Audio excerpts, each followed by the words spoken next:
নমস্কার। অনেকে নাচ, গান, অভিনয় এই ধরনের ক্রিয়েটিভ কোনো লাইনের সঙ্গে, ক্রিয়েটিভ কোনো পেশার সঙ্গে কিন্তু যুক্ত আছেন।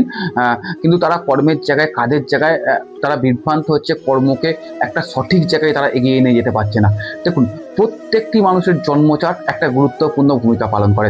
আপনার সন্তান ভালো অভিনয়ে পারদর্শী, ভালো নাচে পারদর্শী বা ভালো ভালো গান করতে পারে, কিন্তু কেরিয়ারের জায়গায় কিন্তু ডিস্টার্ব, ভালো কেরিয়ার করতে পারছে না। দেখুন, এখানে জন্মছক গুরুত্বপূর্ণ ভূমিকা পালন করে। আপনারা কিভাবে বুঝবেন আপনার সন্তানের এই সব দিকে কেরিয়ার ভালো হবে কিনা, আপনার সন্তান আগামী দিন কত দূর এগোবে? আপনার সন্তানের জন্মজাতে যদি দ্বিতীয় পতি বা দ্বিতীয় ভাবের নক্ষত্রপতি যদি শুভভাবে পঞ্চম ভাবের সঙ্গে কানেক্ট করে, সাথে 10-11কে একটা স্ট্রং কানেকশন তৈরি করে, আপনার সন্তান কিন্তু কেরিয়ার করবেই। কোন দিকে করবে?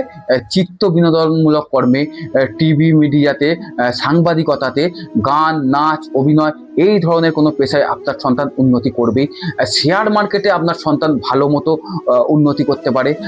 খেলাধুলার সঙ্গে যদি আপনার সন্তান যুক্ত থাকে, আপনার সন্তানের কিন্তু কেরিয়ারটা ভালো দিকে যাবে। তবে খেলাধুলার জায়গায় মঙ্গলকে অনেকটা স্ট্রং থাকতে হবে।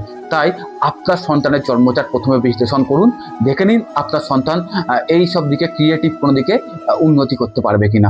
যদি আপনার সন্তানের জন্ম চার্ট পারমিট করে, তবে কিন্তু আপনার সন্তানকে আগামী দিনে এগিয়ে নিয়ে যেতে পারবেন এই দিকে। সকলে ভালো থাকুন, সুস্থ থাকুন। নমস্কার।